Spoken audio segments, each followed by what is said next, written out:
Hello friends, Monu tutorial academy में आपका स्वागत है।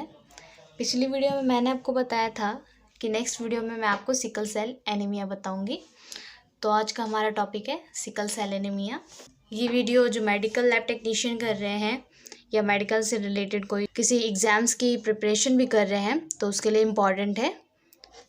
तो आप एक बार देख लीजिए और अपने फ्रेंड्स को शेयर कर दीजिएगा, प्लस लाइक ज़रूर कीजिएगा और बेल आइकन दबा दीजिएगा, प्रेस कर दीजिएगा। अब हम स्टार्ट करते हैं sickle cell anaemia. So friends, हमारा जो सिकल सेल एनीमिया होता है, जो हमारी आरबीसीज होती हैं हमारी बॉडी के अंदर, जो ब्लड है जिसे हम रेड ब्लड सेल्स कहते हैं, उसमें क्या होता है वो बाइकनकेव शेप का होता है। बाइकनकेव शेप कह सकते हैं हम इस तरह का, ये बाइकनकेव शेप होता है, हल्का सा डीप होता है बाइकनकेव शेप। जब इसकी शेप चेंज हो जाती है, सिकल एक मून शेप में बन जाती है, ये मून शेप में बन जाती है ऐसे, तब क्या होता है, इसे हम सिकल सेल एनीमिया कहते हैं। एनीमिया तो होता है जब ब्लड की कमी होती है, सेल्स हमारे ये रेड सेल्स हो गए। It is a disease in which RBCs become sickle shaped. It is a hereditary disease which means it is passed down through families। ये क्या होता है, ये हेरिडिटरी डिजीज़ है। हेरिडिटरी का मतलब होता है हमारे माता पिता से या हमारे परदादा दादा से जो डिजीज़ हुई है, जो इसे कहते हैं सिकल सेल एनीमिया, यानी ये हेरिडिटरी है, हमारे पूर्वजों से मिली है। It is caused by an abnormal type of hemoglobin called haemoglobins. ये क्या होता है, ये एबनॉर्मल टाइप्स के हीमोग्लोबिन्स बनाते हैं। अब क्या होगा, अगर नॉर्मल आरबीसीज नहीं बनेंगी बॉडी के अंदर, तो उसे जब एबनॉर्मल मून शेप की आरबीसीज बनेंगी तो उसे सिकल सेल एनीमिया कहेंगे, यानी हमारी बॉडी में कोई डिजीज़ है। नॉर्मल आरबीसीज नहीं बनेंगी इस केस में, तो क्या होगा, ब्लड की कमी हो जाएगी। अगर एबनॉर्मल ब्लड्स बनते रहेंगे तो जो उसका जो लाइफ स्पैन होता है आरबीसीज का हमारा 120 डेज, वो भी कम हो जाएगा। Normal haemoglobin has 4 peptides, that is 2 alpha and 2 beta. जो नॉर्मल हीमोग्लोबिन हमारा होता है वो, उसके पास 4 पेप्टाइड्स होते हैं। कौन कौन से, 2 अल्फ़ा के होते हैं एंड 2 बीटा के पेप्टाइड्स होते हैं। Abnormal haemoglobin that is HbS haemoglobins, ये क्या होते हैं, जो एबनॉर्मल हीमोग्लोबिन होता है उसको HbS लिखते हैं। Is produced due to a point mutation in which glutamic acid is replaced by valine in beta polypeptide. अब क्या होता है यहाँ पर समझो आप, जो एबनॉर्मल हीमोग्लोबिन है हमारा, ये प्रोड्यूस होता है जहाँ पर म्यूटेशन हुई है। अब यहाँ पर म्यूटेशन की बात हुई है, इट मीन्स जीन्स में म्यूटेशन हुई है। जीन्स में म्यूटेशन, जो हमारा डीएनए है उसमें म्यूटेशन आई है। क्या म्यूटेशन आई है, ग्लूटामिक एसिड रिप्लेस होकर वेलाइन में चेंज हो गया है। समझ रहे हो आप, जो ग्लूटामिक एसिड है वो रिप्लेस होकर वेलाइन में चेंज हो गया है, ठीक है। This HbS destroy the shape of RBCs from normal biconcave to sickle cell shape. ये जो HbS है हमारा, हीमोग्लोबिन्स है, हीमोग्लोबिन्स क्या करता है, डिस्ट्रॉय कर देता है हमारी आरबीसीज को, जो नॉर्मल बाइकनकेव शेप में होती है, उसे किस में कन्वर्ट कर देता है, सिकल सेल शेप में, यानी मून शेप में। Sickle cell RBC carry low oxygen to be supplied to body tissue which result in hypoxia, low oxygen at tissue level। जो हमारी नॉर्मल हीमोग्लोबिन होती है वो क्या करती है, ऑक्सीजन को बाइंड करती है, तभी हमारे सेल्स को एनर्जी प्रोवाइड होती है और हमारी बॉडी में ऑक्सीजन की कमी नहीं होती। अब इस केस में क्या होगा, सिकल सेल शेप में क्या होगा, जो आरबीसीज होंगी और जो हीमोग्लोबिन होगा वो ऑक्सीजन कैरी नहीं कर पाएगा जितना वो कैरी करता है, बहुत लो ऑक्सीजन कैरी करेगा, जिसकी वजह से क्या होगा, टिश्यू में सप्लाई नहीं होगा ऑक्सीजन, बॉडी में ऑक्सीजन की कमी हो जाएगी, और जिसकी वजह से क्या होगा, हाइपोक्सिया हो जाएगा। हाइपोक्सिया एक डिजीज़ है जिस केस में क्या होता है, टिश्यू टिश्यू का लेवल लो हो जाता है, जिसमें ऑक्सीजन लेवल लो होता है। ठीक है फ्रेंड्स, ये हमारी नॉर्मल आरबीसी है जिसकी लाइफ स्पैन कितनी होती है 120 डेज।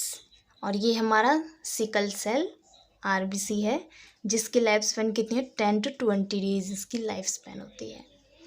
तो जो बाइकनकेव शेप का जो आरबीसी है, ये जो हीमोग्लोबिन कैरी करेगा, इसमें ऑक्सीजन बाइंडिंग कैपेसिटी होगी ज़्यादा। पर जो हमारा सिकल शेप मून शेप में जो आरबीसी होगी, इसकी ऑक्सीजन बाइंडिंग बहुत कम होगी और इसकी वजह से कौन सी डिजीज़ होगी, हाइपोक्सिया डिजीज़ होगी। अब आता है हमारा sickle cell trait. Sickle cell trait पढ़ाने से पहले मैं आपको एक चीज़ बताना चाहती हूँ, एक डायग्राम दिखाना चाहती हूँ, क्योंकि हमने अभी पढ़ा था कि जो हमारे जीन में जो म्यूटेशन होती है, अब आपको पता कैसे चलेगा कि जीन में म्यूटेशन कैसे होती है। ये तो आपको समझना होगा कि जो हमारा जीन है, कौन सा जीन है, कौन कौन से हमारे जीन हैं, कौन से बेसिस हैं, जिसमें अगर कोई डिफेक्ट आ जाए जिसकी वजह से क्या होगा, उसमें म्यूटेशन आ जाएगी और जिसकी वजह से ये डिज़ीज़ होगी, ये सिकल सेल एनीमिया होगा। तो वो हम देखते हैं अभी।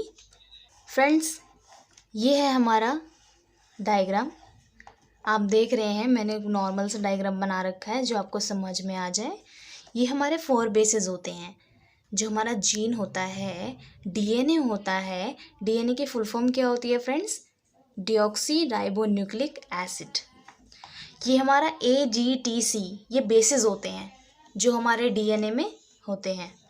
ये बेसिस क्या है, ए है adenine, ji guanine, T थामिन, C cytosine,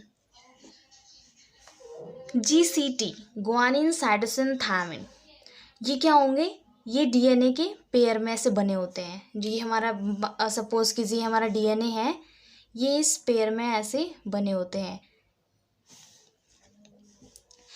AT के साथ एंड GC के साथ। AT के साथ 2 बेस पेयर के साथ अटैच होता है एंड GC के साथ 3 बेस पेयर के साथ अटैच होता है। जब ये इसका ट्रांसक्रिप्शन होता है तो क्या होगा, C रिप्लेस हो जाएगा, यानी जो साइटोसिन है हमारा उसका हम रिप्लेस कर देंगे। तो क्या होगा वहाँ पे, फिर उसका ट्रांसलेशन होगा तो उसमें अमाइनो एसिड बनेंगे, यानी प्रोटीन्स बनेंगे, प्रोटीन्स और अमाइनो एसिड्स बनेंगे। जब डीएनए का ट्रांसक्रिप्शन किया तो आरएनए में कन्वर्ट हुआ, जब आरएनए का ट्रांसलेशन किया तो प्रोटीन में कन्वर्ट हुआ। इसको हम सेंट्रल ऑफ डोग्मा भी कहते हैं। ठीक है, और नॉर्मल कंडीशन स्ट्रक्चर, जो हमारे डीएनए में जो स्ट्रक्चर होता है ये नॉर्मल स्ट्रक्चर है। डिजीज़ वाला स्ट्रक्चर भी आपको बताएंगे, पहले नॉर्मल समझ लीजिए। ये 5 प्राइम टू 3 प्राइम जो हमारे डीएनए का सीक्वेंस होता है वो कैसे होता है, 5 प्राइम टू 3 प्राइम और दूसरा होता है 3 प्राइम टू 5 प्राइम। 2 सीक्वेंस चलते हैं, मैंने आपको ऊपर डायग्राम दिखाया था, 2 सीक्वेंस चलते हैं ऐसे। एक जाता है 5 prime to 3 prime, 5 prime to 3 prime, और एक 5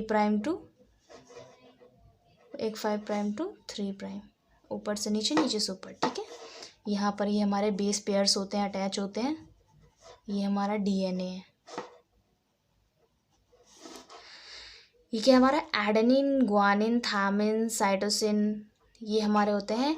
तो ए के साथ ये हमारा यूरेसिल है। यूरेसिल ग्रुप किस में अटैच होता है, सिर्फ आरएनए में यूरेसिल ग्रुप अटैच होता है।